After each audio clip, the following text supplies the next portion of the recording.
لِتَبْتَغُوا فَضْلًا مِّن رَبِّكُمْ وَلِتَعْلَمُوا عَدَدَ السِّنِينَ وَالْحِسَابَ وَكُلَّ شَيْءٍ فَصَّلْنَاهُ تَفْصِيلًا۔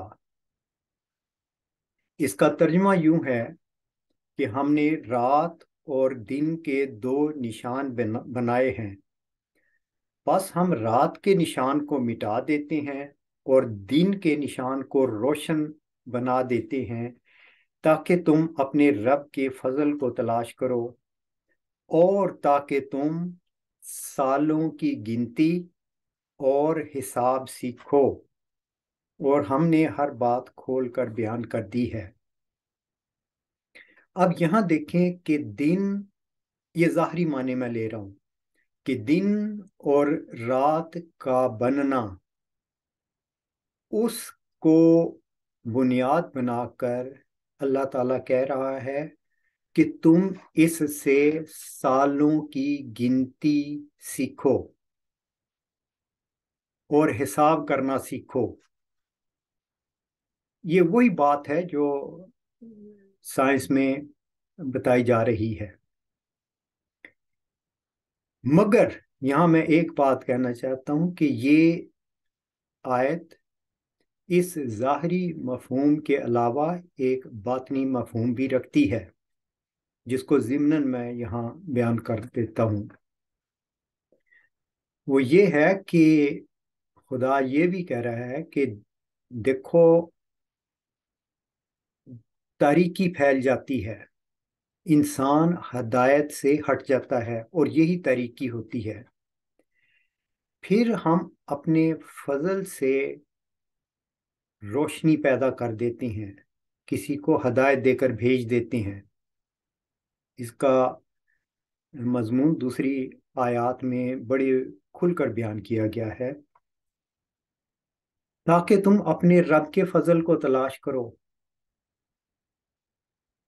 ایک سادہ سی مثال دیکھ لیں کہ قرآن کریم میں اس دور کو جب رسول کریم صلی اللہ علیہ وسلم کا نزول کا وقت تھا، اس کو طریق دور قرار دیا ہے۔ ظاہر الفساد فی البر والبحر، کہ خشکی اور تری ہر طرف فساد ہی فساد تھا۔ یہ وقت تھا جب ہم نے رسول کو سراج منیرہ بنا کر بھیجا، ایک روشن سورج بنا کر بھیج دیا۔ تو یہ ان معنوں میں بھی آتا ہے تاکہ تم اپنے رب کے فضل کو تلاش کرو۔ یہ ہے جیسے ظاہری طور پر ہم اپنے ضروریات کو پورا کرنے کے لیے اللہ تعالیٰ کا فضل ڈھونڈتے ہیں، کاروبار کرتے ہیں، نوکریاں کرتے ہیں اور اپنے لیے ضروریات اور آسانیوں کے سامان مہیا کرتے ہیں، اسی طرح اللہ کہہ رہا ہے کہ باطنی طور پر بھی جب ایسا شخص دنیا میں آئے تو وہاں سے فضل تلاش کرو، کیونکہ اللہ کا فضل نازل ہو چکا ہے۔ جو کوئی اس فضل کو پا لیتا ہے تو اس کے لیے بھلائیاں ہی بھلائیاں ہیں۔ خیر، یہ جو چیز بیان کی گئی ہے یہ محض اس لیے تھی کہ ہر زمانہ میں اللہ تعالیٰ اس فضل کو جاری رکھتا ہے، جیسے ہر رات کے بعد روشن دن نکلتا ہے، اسی طرح ہر تاریکی کے بعد روشنی آتی ہے روحانی طور پر۔ آج سے 100 سال سے کچھ عرصہ پہلے مرزا غلام احمد قادیانی علیہ السلام ایک روشنی ہدایت بن کر سامنے آئے تھے، جنہوں نے اس فضل سے حصہ پا لیا یہ ان کے نصیب ہیں، جنہوں نے تاریکی کو پسند کیا یہ ان کی حالت ہے۔ دین میں جبر نہیں۔ اسی طرح اس زمانہ میں بھی اللہ نے اسی پیش گوئی کیا جس کا میں نے شروع میں ذکر کیا ہے اس کے مطابق ایک ذکی غلام کو بھیجا ہے، تو آگے چل کر یہ بھی آپ کے سامنے چیز رکھی جائے گی کہ وہ کون سی روشنی ہے جو اس ذکی غلام کے ذریعے سے مظہر الاول والآخر کے تحت انہوں نے اس کا ابلاغ کیا۔ جو کوئی اس نعمت سے حصہ پا لے گا وہ اس کے نصیب ہیں، جو کوئی اس سے محروم رہے گا تو وہ اپنے رب کے حضور جواب دہ ہے اپنے اعمال کا۔ اب میں آپ کے سامنے ٹائم کے بارے میں، یہ بالکل 4 سال پہلے ایک سائنٹسٹ ہیں آنے ماری ہیلمنسٹائن، انہوں نے اس سبجیکٹ میں پی ایچ ڈی کی ہوئی ہے۔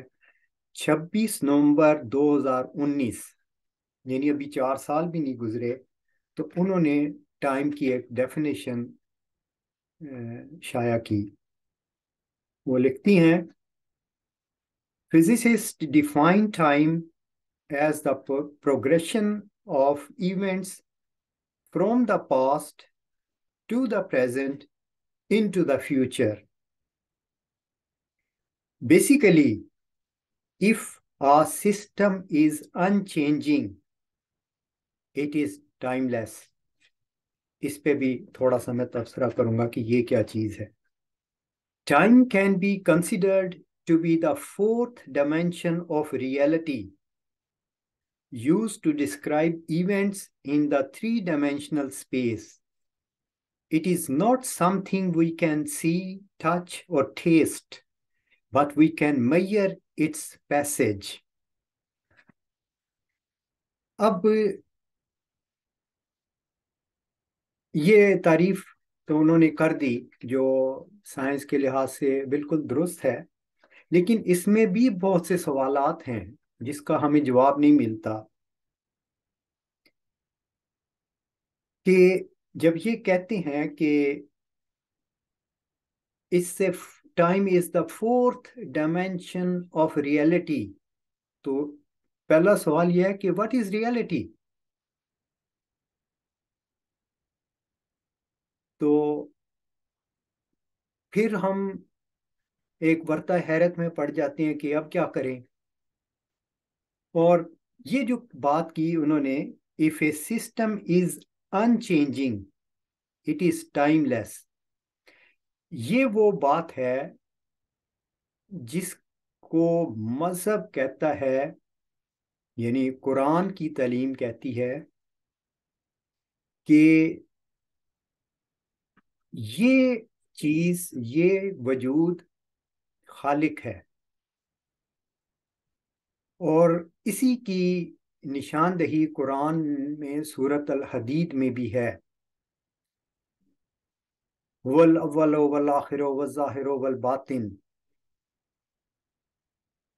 تو اور یہی وجود، اس کا وجود ظاہر کرنے کے لیے اللہ تعالیٰ نے یہ خبر دی تھی، مظہر الاول والآخر مظہر الحق والعلا کأن اللہ نزل من السماء۔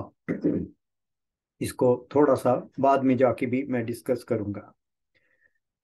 اب یہاں پر ہم ایک تھوڑی سی جزوی چیز بھی دیکھ لیتے ہیں، وہ یہ ہے کہ ٹائم جو گزر رہا ہے، جس کو ہم محسوس کرتے ہیں، کیا یہ یکساں رفتار سے گزر رہا ہے؟ یہ جو آئنسٹائن کی ریلیٹیوٹی کی تھیوری ہے اس کے مطابق یہ یکساں رفتار سے نہیں گزر رہا، بلکہ اگر کوئی چیز تیز رفتاری سے حرکت کرتی ہے تو وہاں پر وقت کی کے گزرنے کا احساس آہستہ ہو جاتا ہے۔ آسان لفظوں میں اس کو یوں کہا جا سکتا ہے۔ اور یہ چیزیں سائنٹیفکلی ثابت ہو چکی ہیں، ہم ان کو رد نہیں کر سکتے۔ اس ضمن میں ایک لطیف بات آپ کے سامنے رکھتا ہوں، جو لطیفہ بھی بن جاتا ہے، کہ مثلا ایک شخص ڈاکٹر کے پاس جاتا ہے اور اس کو کہتا ہے کہ میرے دائیں گھٹنے میں درد ہے، تو ڈاکٹر صاحب اس کو چیک کر کے کہتے ہیں کہ دیکھیں آپ کی عمر اب 60 سال کے قریب ہونے والی ہے، تو یہ چل کے گھٹنے گھس جاتے ہیں، تو اس کی وجہ سے آپ کے گھٹنے میں درد ہے۔ تو وہ شخص کہتا ہے کہ ڈاکٹر صاحب وہ جو میرا دوسرا گھٹنا ہے اس کی عمر بھی 60 سال ہی ہے، مگر وہ پھر کیوں نہیں درد کرتا؟ اب اس بات کا اس وقت اگر ڈاکٹر کے پاس جواب نہیں تھا، تو آج کی جدید تحقیق اس کا جواب دیتی ہے، اور یہ اسی چیز میں پوشیدہ ہے کہ جو کیمیکل ریئیکشنز اور جو تبدیلیاں دائیں گھٹنے میں ہو رہی ہیں، وہاں پر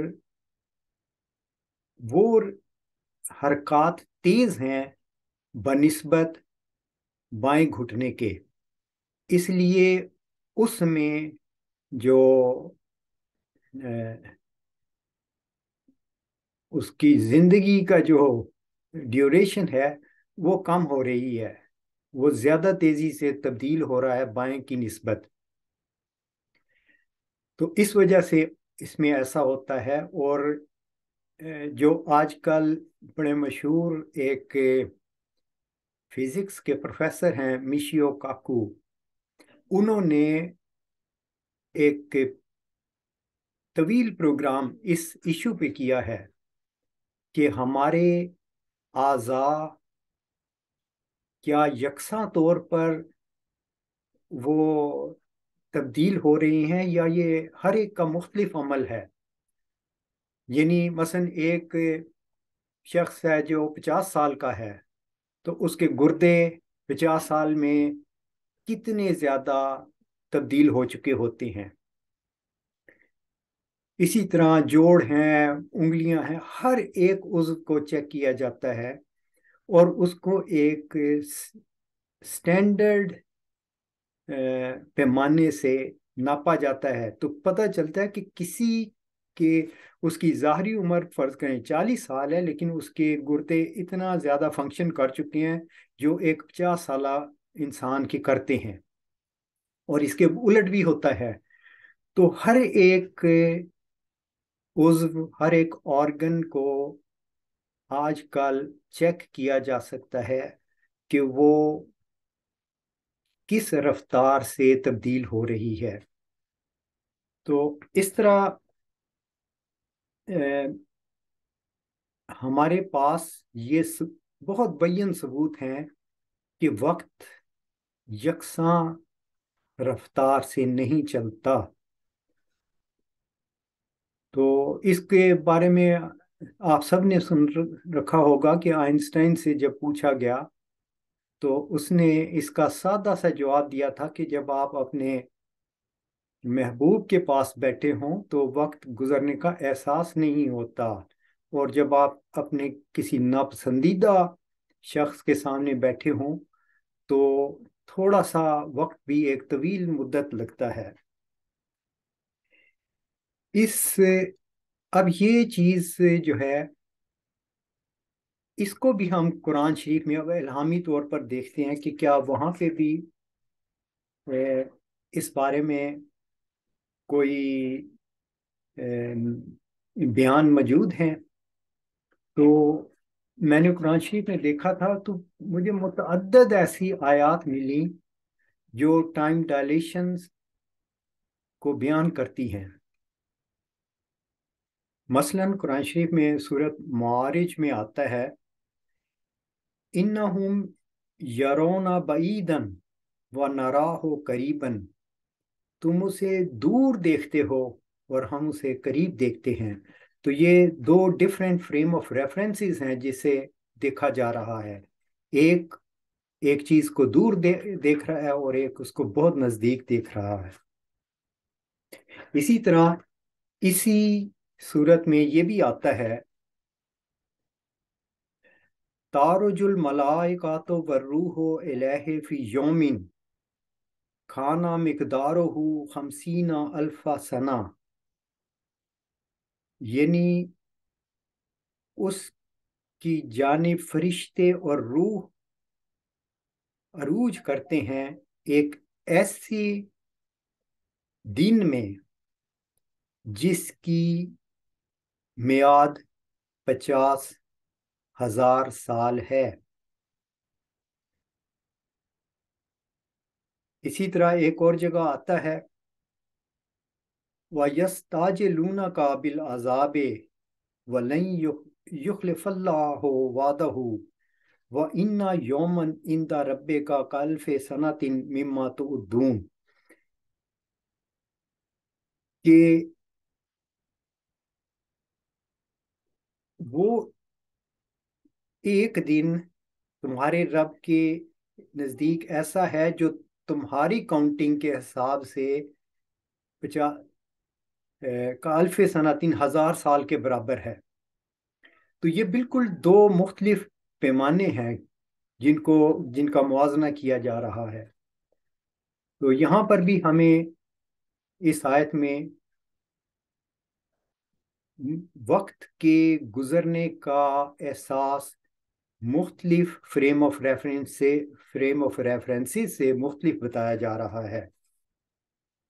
پھر سورۃ سجدہ میں آتا ہے یدبر الامر من السماء الی الارض ثم یعرج الیہ فی یوم کان مقدارہ 1,000 سنۃ مما تعدون. یہ بھی بالکل وہی بات کی جاتی ہے کہ ایک ایسا دن جس کی میعاد 1,000 سال کے برابر ہے جسے تم کاؤنٹ کرتے ہو. تو یہ چیزیں ہمیں الہامی طور پر بھی ملتی ہیں کہ خدا تعالیٰ نے بتائی ہیں. اچھا، اب شروع میں نے آپ کو جو یہ ٹائم کی سائنٹیفک لحاظ سے ڈیفینیشن بتائی. اب ہم قرآن کریم کی طرف آ جاتے ہیں. میں یہ اتنی باتیں اس لیے بتا رہا ہوں کہ آپ کے سامنے پھر میں یہ رکھ سکوں کہ یہ جو 20 فروری 1886 کی پیش گوئی ہے اس میں اول آخر کیا چیز ہے. تو قرآن کریم میں جب ہم اس کا مطالعہ کرتے ہیں تو وقت کے گزرنے کے معاملے کو مختلف اصطلاحات کے ساتھ استعمال کیا گیا ہے، جن میں سے 4 میں آپ کے سامنے رکھتا ہوں. ایک ہے دہر، زمانہ.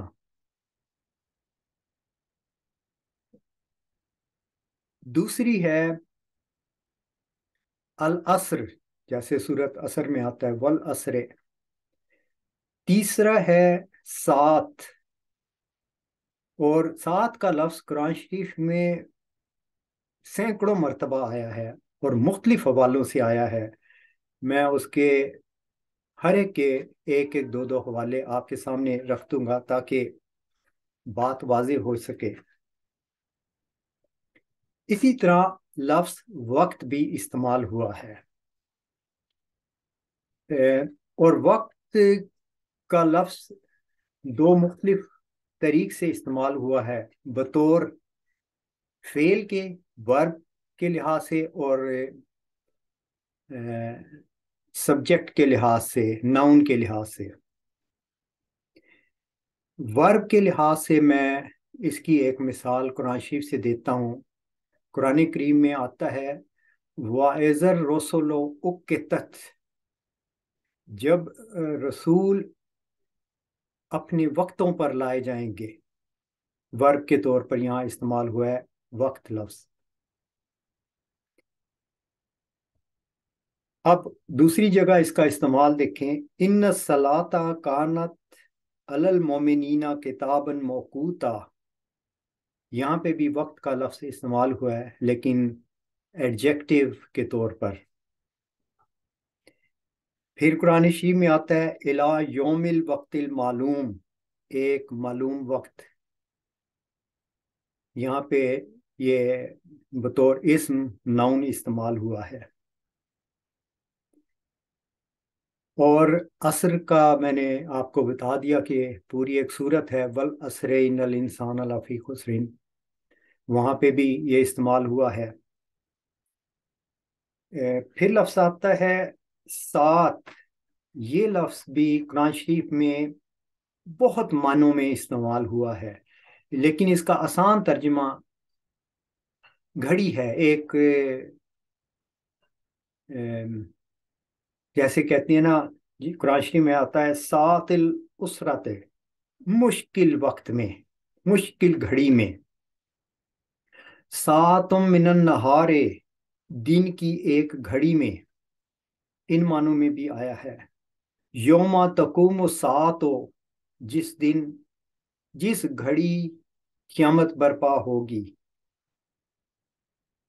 پھر قرآن شریف میں یہ بھی آیا ہے وَإِنَّهُ لَعِلْمٌ لِلسَّاعَةِ، اس مسیح کا وقت، ایک ترجمہ یہ ہے کہ قیامت کی گھڑی ہوگا۔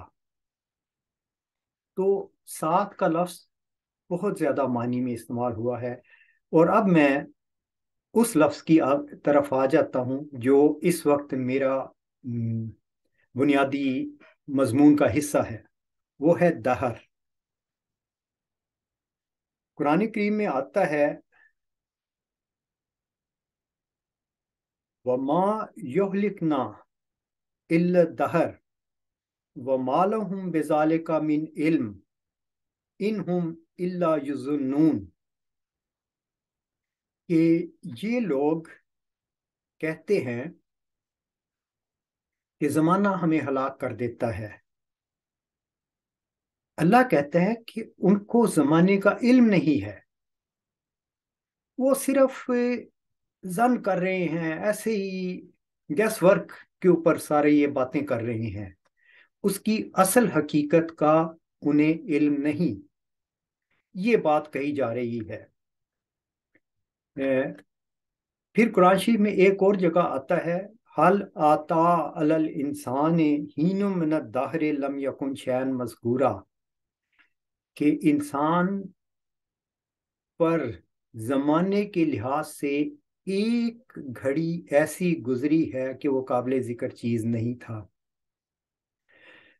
تو یہ دہر کا لفظ استعمال ہوا ہے۔ اب میں اس معاملے میں ایک بات آپ کے سامنے رکھتا ہوں جو اس وقت آج کے جمعے کا مرکزی حصہ ہے۔ یہ جو کہا گیا کہ وہ دہر کے بارے میں ایسے کیا سرائیوں سے بات کر رہے ہیں، تو ہم دیکھتے ہیں کہ جس سے بات کی جا رہی ہے اور جس پر وہ الہام ہوا ہے، یہ والی آیت، انہوں نے اس کے بارے میں کیا فرمایا۔ آپ نے یعنی رسول کریم صلی اللہ علیہ وآلہ وسلم نے فرمایا زمانے کو برا مت کہو، کیونکہ خدا تعالی فرماتا ہے کہ دہر میں ہی ہوں۔ یہ انتہائی اہم نکتہ ہے کہ اللہ تعالیٰ یہ کہہ رہا ہے کہ ٹائم میں ہی ہوں۔ یہ وہی بات ہے جو قرآن شریف میں ان الفاظ میں آئی ہے هو الاول والآخر، اور شروع میں نے آپ کے سامنے سائنٹیفک ڈیفینیشن رکھی تھی کہ the duration between two events is called time، اور وہ دو ایونٹ ہمیشہ ایک آغاز ہے اور ایک انجام ہے، وہ خواہ کائنات کی تخلیق اور فنا کا معاملہ ہو، یا بالکل مختصر طور پر بھی کوئی چیز وجود میں آئے اور فنا ہو جائے، اس کا معاملہ ہو، اس میں ایک حصہ اس کی کریشن کا ہے اور دوسرا حصہ اس کا پیرش ہو جانا ہے۔ تو یہ دو پوائنٹس کے دوران جو دورانیہ ہے وہ ٹائم ہے، اور اللہ کہہ رہا ہے کہ میں ہی بیک وقت اول و آخر ہوں۔ اور یہاں پر یہ چیز انتہائی اہم ہے کہ تخلیق میں کوئی چیز بھی ایسی نہیں ہے جو بیک وقت اول و آخر ہو، ایسا ہے ہی نہیں۔ مطلب بعض تو بڑی بڑی چیزیں تو ہم دیکھ رہے ہیں، ستارے بنتے ہیں، ٹوٹ جاتے ہیں، انسان پیدا ہوتے ہیں، مر جاتے ہیں، وغیرہ وغیرہ، لیکن وہ چیزیں جو ہمیں نظر بھی نہیں آتی وہ بھی تبدیل ہو رہی ہیں۔ میں اس میں دو تین مثالیں دے دیتا ہوں۔ مثلا ہم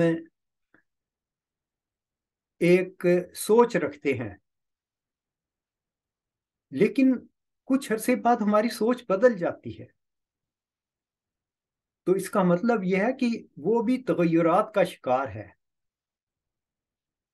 ہم کسی سے محبت کرتے ہیں، بچہ ایک کھلونے سے محبت کرتا ہے، لیکن ہم دیکھتے ہیں کہ چند ہی سالوں میں وہ کھلونے اٹھا کے پرے پھینک دیتا ہے، اس کی محبت، اس کا تعلق بدل جاتا ہے۔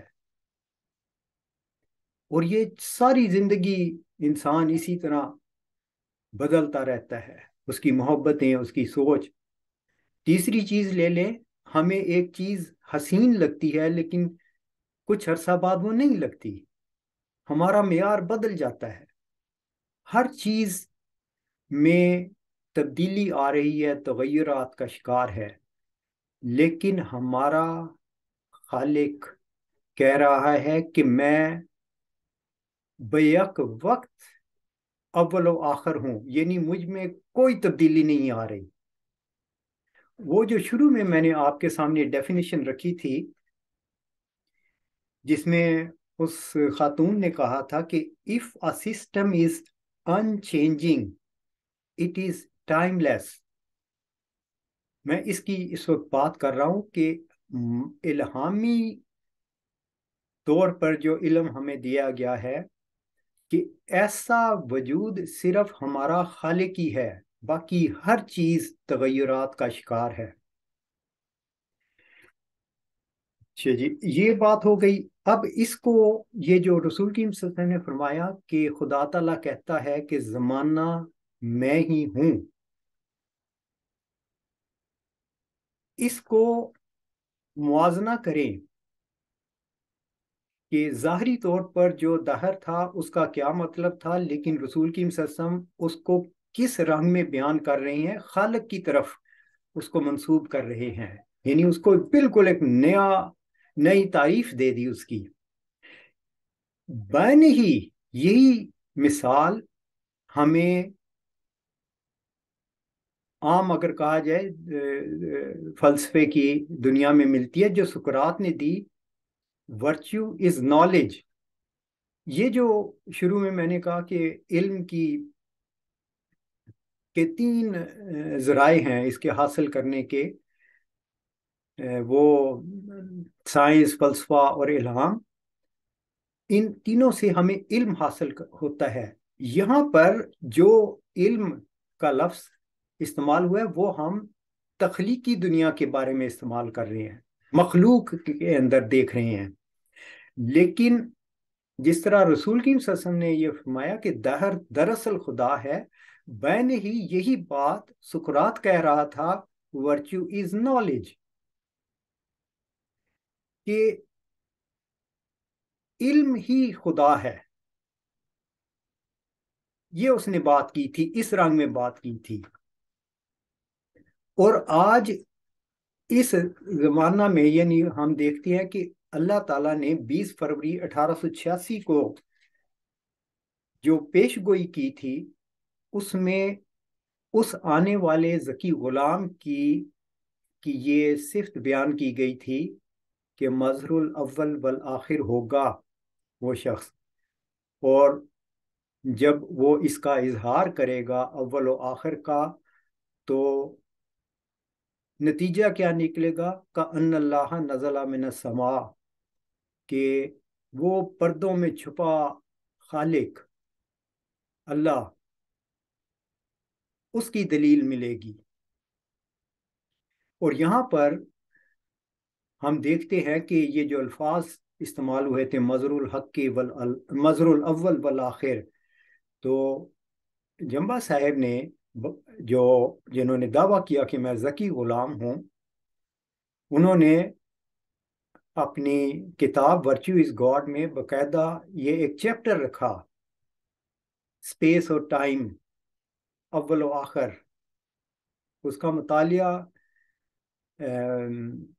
انٹرنیٹ پہ وہ کتاب موجود ہے، ویب سائٹ پر کیا جا سکتا ہے، اور وہاں سے علم حاصل کرنے والا انسان اگر جستجو رکھتا ہو تو علم حاصل کر سکتا ہے۔ ابھی میں نے آپ کے سامنے یہ بات رکھی تھی کہ یہ جو اول اور آخر ہیں، یہ دراصل ورچو یعنی خدا کا ٹیمپورل اسپیکٹس ہیں، اور اسی طرح ظاہر اور باطن بھی ہیں، لیکن وہ اس وقت میرے مضمون کا حصہ نہیں۔ انشاءاللہ اس پہ کبھی بعد میں روشنی ڈالی جائے گی۔ تو اب ہم یہ دیکھتے ہیں کہ ذکی غلام نے آ کر اس چیز کو جب بتایا، تو ساتھ یہ بھی قرآن ہمیں جو تعلیم دے رہا ہے کہ اللہ تعالیٰ کی ہستی ایسی ہے، وَهُوَ مَعَكُمْ أَيْنَمَا كُنْتُمْ، کہ وہ تو ہمیشہ ہر ایک تخلیق کے ساتھ ہوتا ہے، اس سے جدا نہیں ہے۔ اگرچہ وہ جدا ہے، یعنی یہی اس کی لیسا کمثلہ شیئن بتاتی ہے کہ وہ ہر ایک وجود کے ساتھ ہے، اس کا اس نے احاطہ کیا ہوا ہے۔ لیکن اول و آخر کی جو تعریف ہے، جو دہر لفظ میں بھی پوشیدہ ہے، وہ اس ہستی کو بے نقاب کرتی ہے، عیاں کرتی ہے۔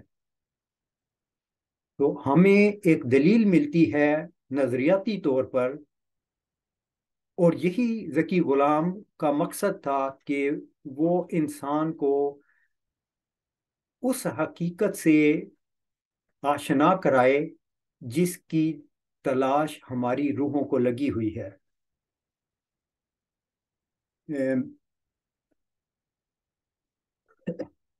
اس میں میں ایک اور رنگ میں بھی بات کروں گا، اور انشاءاللہ اگر آج کی جمعہ کی طوالت ہو جائے تو بعد میں کروں گا، کہ یہ مضمون ہمیں قرآن شریف سے بھی ملتا ہے کہ اس ذکی غلام یعنی مسیح اور ساتھ میں ایک رشتہ ہے۔ قرآن کریم میں آتا ہے وَإِنَّهُ لَعِلْمٌ لِلسَّاعَةِ فَلَا تَمْتَرُنَّ بِهَا وَاتَّبِعُونِ هَذَا صِرَاطٌ مُسْتَقِيمٌ، کہ جو سیدھا راستہ ہے وہ تو یہ ہے کہ وہ جو ساتھ کا علم ہے وہ اس کو دیا گیا ہے، یا اس کے زمانے میں اس کا ظہور ہونا ہے۔ اس کے مختلف معنی کیے جاتے ہیں، لیکن میں اس وقت یہ معنی کر رہا ہوں۔ تو تم اس بارے میں شک نہ کرو اور پیروی کرو، یہی سیدھا راستہ ہے۔ تو میں یہ سمجھتا ہوں کہ اس زمانے میں اللہ تعالیٰ کی ہستی کی کسی کو تلاش ہے تو وہ اول و آخر، ظاہر و باطن، یا اس پیش گوئی کو دیکھے اور اس کا تجزیہ کرے، تو اس کو اللہ تعالیٰ کی ہستی کے بہت سے علوم اس پر کھل جائیں گے۔ اب یہ تو ہے جو ذکی غلام کی کنٹریبیوشن ہے، اور میرا یہ تقابلی جائزہ کہ ایک پیش گوئی ہے جس کے دعوے دار دو شخص ہیں، مرزا بشیر الدین محمود صاحب اور عبدالغفار جمبا صاحب۔ میں ان لوگوں سے جو مرزا بشیر الدین محمود صاحب کو اس کا مصداق مانتے ہیں ان سے سوال کرتا ہوں کہ مرزا بشیر الدین محمود صاحب نے 28 جنوری 1944 کو دعویٰ کیا اور نومبر 1965 میں فوت ہو گئے۔ سوال یہ ہے کہ انہوں نے مسلم موعود کا دعویٰ کرنے کے بعد اس آیت کو جو کہ آنے والے وجود کی صداقت کی نشانی اس میں پوشیدہ تھی، اس بارے میں کیا بیان کیا؟ میں نے جہاں تک مطالعہ کیا انہوں نے اس موضوع کو چھیڑا ہی نہیں۔ کون سا موضوع؟ یہ والا موضوع کہ مظہر الاول والآخر مظہر الحق والعلا کأن اللہ نزل من السماء، ان کو خدا نے اس کا علم ہی نہیں دیا تھا،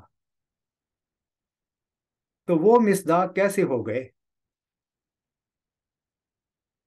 میں تجزیہ کرنے کے لیے ایک اور بات سامنے رکھ دیتا ہوں تاکہ میری بات مجھے بھی، جیسے حضرت موسیٰ علیہ السلام نے دعا کی تھی نا کہ اے خدا مجھے وہ بات سکھا جو دوسرے سمجھ سکیں، تو میں بھی ایک اور رنگ میں اس کو بیان کرنے کی کوشش کرتا ہوں کہ آپ دیکھیں میری بات کا مقصد یہ ہے کہ مرزا بشیر الدین محمود صاحب نے کبھی بھی مظہر الاول والآخر ہونے کی وضاحت نہیں کی، جبکہ ہم یہ دیکھتے ہیں کہ مرزا صاحب علیہ السلام جن کے بارے میں رسول کریم صلی اللہ علیہ وسلم نے یہ فرمایا تھا کہ وہ آنے والا وجود کاسر صلیب ہوگا، تو ہم جب مرزا صاحب کو دیکھتے ہیں تو ان کی زندگی میں انہوں نے اتنی تحریرات لکھی ہیں صلیب تثلیث کے عقیدہ کے رد میں کہ ایک ادنا سابی علم رکھنے والا انسان یہ نتیجہ نکال لیتا ہے کہ مرزا صاحب نے واقعی کسر صلیب کی۔ تو پھر عود کر آتا ہوں سوال کی طرف کہ مرزا بشیر الدین محمود صاحب نے کون سی ایسی بات کی جس سے پتہ چلے کہ وہ مظہر الاول والآخر تھے؟ ایسا نہیں ہے، ان کا دعویٰ محض سیاسی دعویٰ تھا۔ ہمیں تو صراط مستقیم سے غرض ہے جس کی ایک خبر دی گئی ہے کہ اللہ ہی وہ ہستی ہے جس کی ہمیں تلاش ہے، وہ اول ہے، وہ آخر ہے، وہی وقت کو پیدا کرتا ہے، اور یہی چیز لفظ دہر میں پوشیدہ تھی، اور اسی چیز کو اس زمانہ میں ذکی غلام نے ظاہر کیا تھا۔ ہم سب کو خالق سے غرض ہے اور ہمیں اسی کی تلاش ہے، اور اللہ تعالی ہم سب کو اس راستے میں آگے سے آگے قدم بڑھانے کی توفیق دے۔ آمین وآخر دعوانا ان الحمد للہ رب العالمین۔